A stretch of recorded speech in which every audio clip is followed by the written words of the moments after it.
வணக்கம் வியூவர்ஸ்.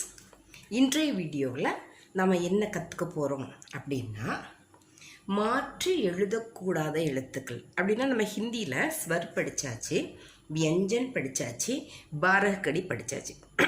உங்களுக்கு இப்போ எல்லாமே எப்படி எழுத வாசிக்கன்னு தெரியும். ஆனாலும் இங்கே பாருங்கள், நான் செல்ல வியஞ்சன் மட்டும் கொடுத்துருக்குறேன். 1 2 3 4 5 6 7.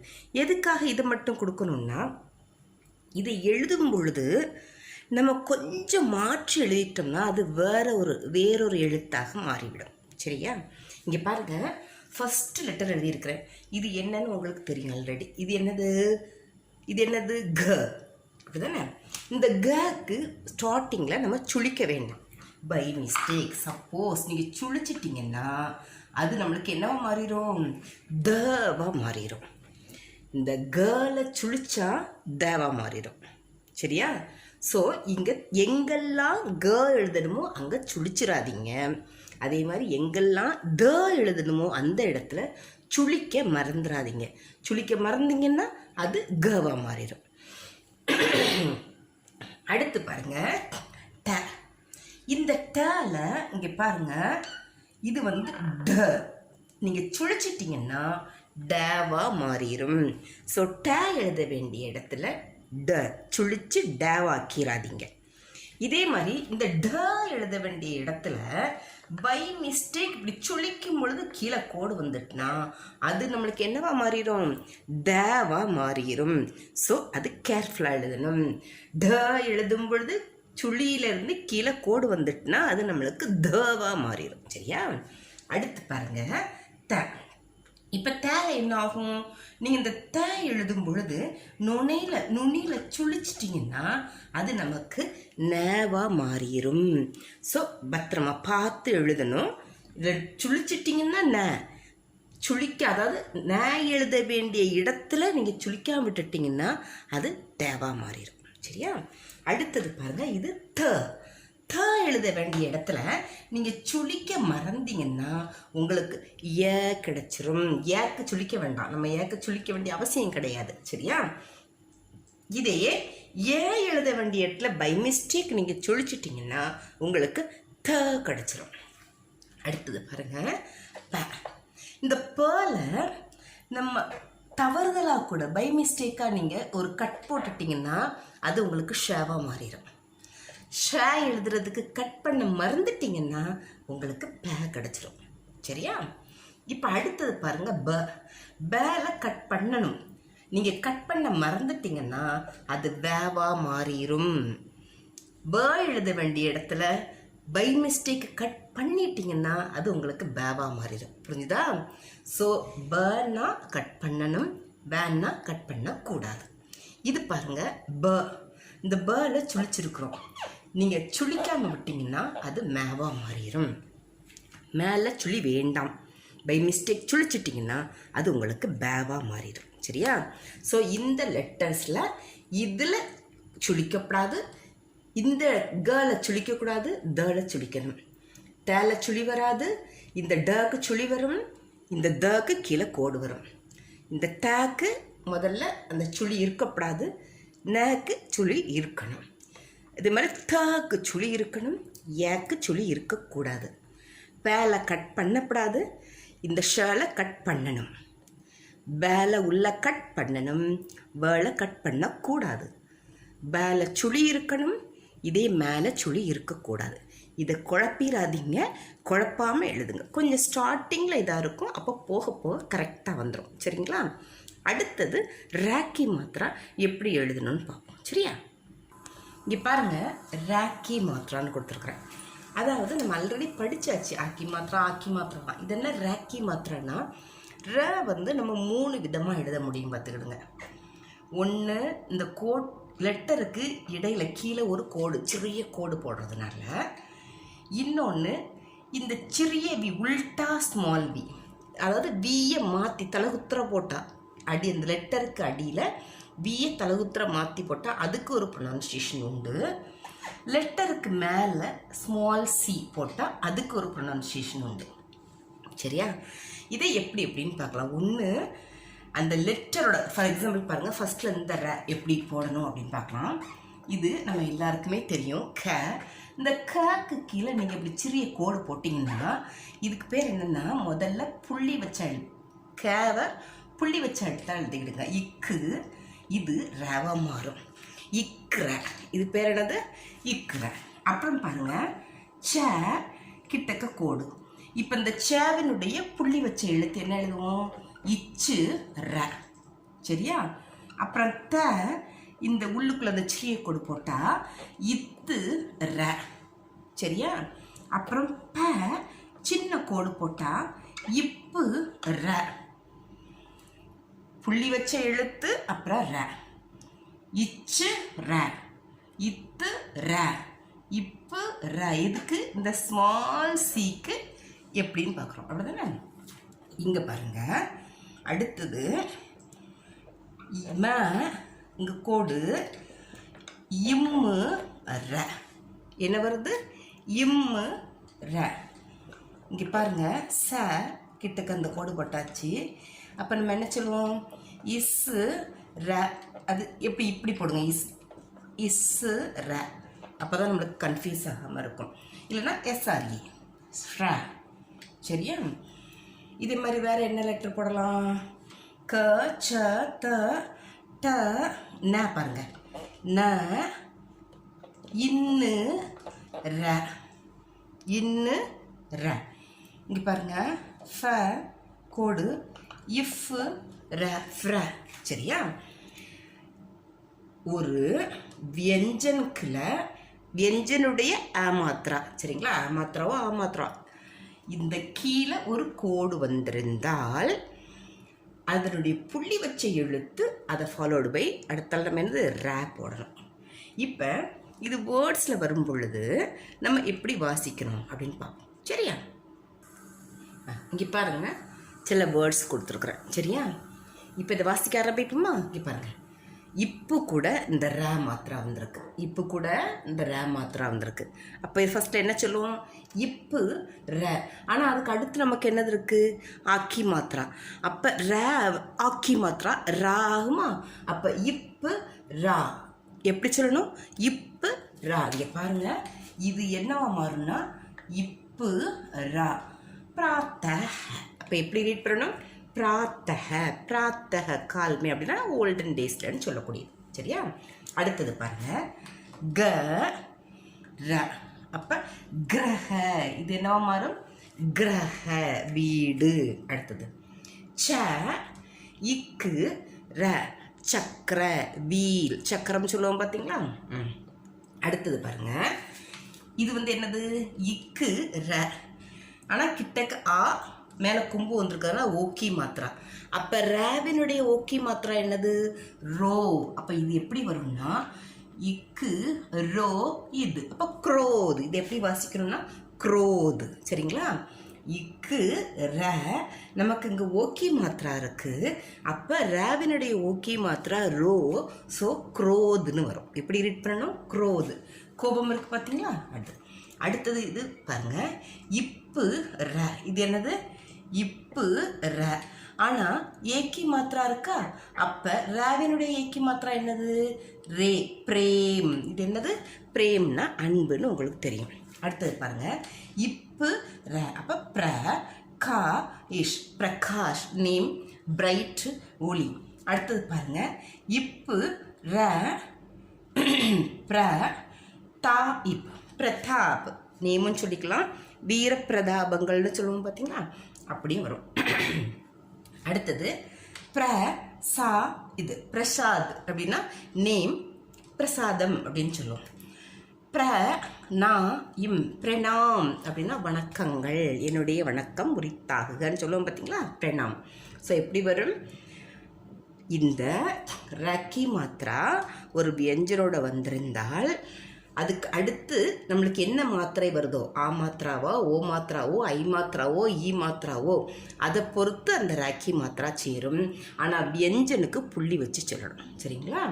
பிராத்தக கிரக சக்கர குரோத் பிரேம் பிரகாஷ் பிரதாப் பிரசாத் பிரணாம். நமக்கு நிறைய வேர்ட்ஸ் இதே மாதிரி இருக்குது. நீங்கள் எழுதி யூஸ் பண்ணி கண்டுக்கிடலாம். சரிங்களா? அடுத்தது எந்த ராக்கி மாத்திரா நெக்ஸ்ட் ஒன்று பார்ப்போம். சரியா? அடுத்து பாருங்க, இந்த ஸ்மால் பி எப்படி வரும் அப்படின்னு பார்க்கலாம். இது நம்ம எங்கெல்லாம் போடுறோம்னா, சில லெட்டர்ஸில் ஹாஃப் லெட்டர் எழுத முடியாது. சரியா? இப்போ நம்ம இக்காவெல்லாம் பாதியாக அப்படி எழுதலாம். க போடலாம். அதே மாதிரி நம்ம அப்போ போட்டோம், இந்த இது வரும்பொழுது அது இக்குறன்னு ஆயிடுச்சு. ஆனால் இதே மாதிரி நம்ம டேலெல்லாம் எழுத முடியாது. அந்த வர்க்கத்தில் ஒரு 3 டேல எழுத முடியாது. இது பாருங்கள், ட. இப்போ இதை நான் பாதியாக எழுதுனா அப்படி இருக்கும், இப்படி வரும். இப்படி வந்து நான் இதில் போட உங்களுக்கு புரிய முடியுமா? முடியாது இல்லையா? ஸோ அதே மாதிரி இங்கே பாருங்கள், இந்த ட இதில் நான் பாதி எப்படி இப்படி போட முடியுமா? முடியாது இல்லையா? ஆகையால் இந்த ட கூட இந்த ர மாத்திரா சேர்ந்து எழுதுறதுக்கு, அப்போ தான் அதோடைய பாதி ப்ரொனன்சியேஷன் வர்றதுக்காக பாருங்கள், ட கீழே இந்த சிறிய உல்டாவி போட்டிங்கன்னா இது ட்ர. இது எப்படி சொல்லணும்? ட்ர. அடுத்து பாருங்கள், இந்த சர்க்கிள் ட கீழே உல்டா சிறிய வி போட்டால் இது ட்ர. சரிங்களா? அடுத்தது பாருங்கள், எஸ்ட கீழே போட்டிங்கன்னா ட்ர, ட்ரம் அப்படிங்கிறதுக்கெலாம் இருக்கும். இது வந்து டிஆர் ப்ரொனன்சியேஷன், ட்ர. சரிங்களா? ஸோ இந்த ட வகையில் இது பாதியாக எழுத முடியாத காரணத்தினால இதுக்கு கீழே நம்ம இந்த உல்டாவி போட்டு ர மாத்திராவாக யூஸ் பண்ணிக்கிறோம். சரிங்களா? இப்போ இது நமக்கு வேர்ட்ஸில் வரும் பொழுது நம்ம எப்படி ப்ரொனன்ஷியேட் பண்ணணும் அப்படின்னு பார்ப்போம். சரியா? இங்கே பாருங்கள், த இந்த உல்டாவி அடியில் எழுதியிருக்கிறேன். அப்போ இது வந்து ட்ர. ஆனால் அதுக்கு மேலே என்ன இருக்குது? ஐக்கி மாத்திரா. அப்போ இது வந்து ட்ரெயின். இது எப்படி சொல்லணும்? ட்ரெயின். நம்ம ட்ரெயின் சொல்கிறோம் பார்த்திங்களா, அதுதான். இட்ர ஐக்கி மாத்திரா, அப்போ ட்ரெயின். இங்கே பாருங்கள், ட ரக்கி மாத்திரா, அப்போ இட்ர இக் ட்ரக். நம்ம ட்ரக் சொல்கிறோம்ல, அதுதான். அடுத்தது ட்ர ஐக்கி மாத்திரா, ட்ர. இது வந்து ஹாஃபுக்கு. ஹாஃப் லெட்டர்ஸ் நம்ம எப்படி எழுதுவோம்னா, இந்த பாதி எழுதுனா ஹாஃப். ஃபுல் கேக்கு பதிலாக பாதி மட்டும் எழுதுறது, இது வரைக்கும் வரும். இது இக்கு. அப்போ டிராக்டர். டிராக்டர் இருக்குது பார்த்தீங்களா, அதுதான். அடுத்தது த ரக்கி மாத்திரா, ட்ரம். இது என்னது? ட்ரம். ட ரக்கி மாத்திரா, மேலே ஏக்கி மாத்திரா, அப்போ ட்ரே, ட்ரெஸ். இது என்னது? ட்ரெஸ். அடுத்து பாருங்கள், ட உல்டா வி, அப்போ ட்ர ஆக்கி மாத்திரா இருக்குது, அப்போ ட்ரா மா, ட்ராமா. சரியா? ரா இஸ். இது வந்து ஷ. இந்த ஷ ஃபுல் ஷ போடாமல் இந்த கோடு இல்லாமல் எழுதுனா இது ஹாஃப் ஷ. சரிங்களா? அப்போ ராஷ்ட்ர, ராஷ்ட்ர. இது சிறிய வி. அப்போ அது என்னது? டேக்கு அடியில் இந்த சின்ன வி போடும் பொழுது அது என்னவா மாறிடும்? ட்ராவா மாறிடும். ஸோ ராஷ்ட்ர. இது பாருங்கள், சே இன் ட்ர இல், சென்ட்ரல். இப்படியும் எழுதலாம், மேலே டாட் வச்சு எழுதலாம். சே இன் ட்ர இல், சென்ட்ரல். இப்படியும் எழுதலாம். சரிங்களா? ஸோ ஒரு லெட்டரில் கோடை விட்டுட்டோன்னா அது ஹாஃப் இன். இப்போ ஃபுல்லாக எழுதுனா ந, இந்த கோடை நான் எடுத்துட்டு அது போடலை, ஸோ இது இன்னாக மாறிடும். சரிங்களா? Train, truck, tractor, drum, dress, drama, ராஷ்ட்ர, சென்ட்ரல். ராஷ்ட்ரியக்கு எல்லாமே இப்படி தான் எழுதணும். சரிங்களா? ஸோ இந்த ரே மாத்திரா எங்கே எழுதணும்னா இந்த 3 டேக்கு கீழே நம்ம எழுதணும். சரிங்களா? டேக்கு கீழே அந்த இன்னொரு டே வந்தாலும் அதையுமே மோஸ்ட்லி நம்மளுக்கு ஹாஃபாக எழுத முடியாது. ஸோ அந்த டே வரிசைக்கு கீழே உல்டா வி போட்டோன்னா அது அந்த ஹாஃப் டே வித் ராக்கி மாத்திராவை குறிக்கும். சரிங்களா? அடுத்து இன்னும் ஒன்று இருக்குது, இந்த ராக்கி மாத்திரா. எப்படி, அதாவது இது ரா யூஸ் பண்ணக்கூடிய வகைகள் 3 வகை. இன்னொரு ராவை நம்ம யூஸ் பண்ணுவோம், அது ஆல்ரெடி படித்தாச்சு. ரீக்கி மாத்திரா அப்படி தானே, இந்த கேக்கு கீழே ஸ்மால் சி, க்ரு. ஆனால் இது லெட்டருக்கு மேலே ஸ்மால் சி. சரியா? எப்படி எழுதுறதுன்னு பார்ப்போம். இந்த மேலே ஒரு சிறிய ஸ்மால் சி போடணும் அப்படின்ட்டு ஒரு ரேல ஒரு வித்தியாசமான எழுத்துருக்கு பார்த்தீங்களா? இதுக்கு பேர் என்னன்னா ரேஃப். இதுக்கு பேர் என்னது? ரேஃப். இந்த 2 ரேவும் கிடையாது. இந்த ஸ்மால் சி மேலே வரக்கூடியதுக்கு பேர் என்னென்னா ரேஃபிக்கி மாத்திரான்னு பேர். இப்போ இது எப்படி வரும்னு பாருங்கள். இப்போ நான் க எழுதியாச்சு, இதுக்கு மேலே இந்த ஸ்மால் சி இந்த ராக்கி மாத்திரா போட்டாச்சு. போட்டால் இது முதல்ல என்ன ஆகணும்னா ரேவை புள்ளி வச்சு எழுத்தா சொல்லிவிடுங்க. இரு அப்புறம் க, இருக்க. இங்கே பாருங்க, இருச்ச. இங்கே பாருங்க, இருத்த. இங்கே பாருங்க, இருப்ப. அடுத்தது இருன, இரும,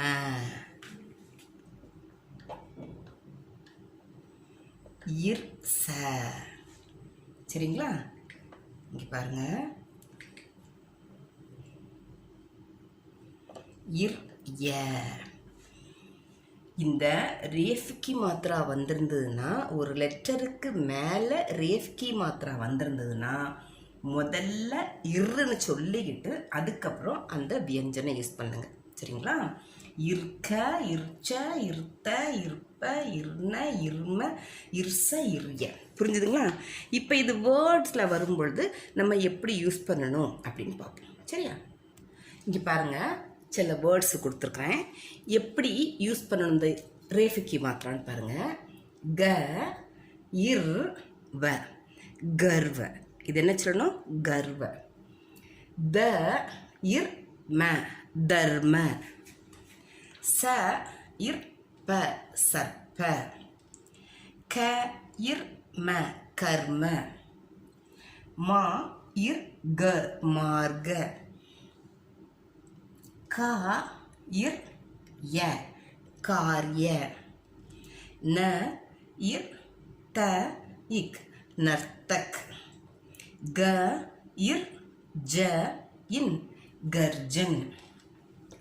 ஆ, ஷி. இங்கே பாருங்கள், வாக்கு மேலே இருக்கு. அப்போ இரு, வா, இது ஆஷீர்வாத். ஆ, க, இர், ஷ, இக், ஆகர்ஷக்.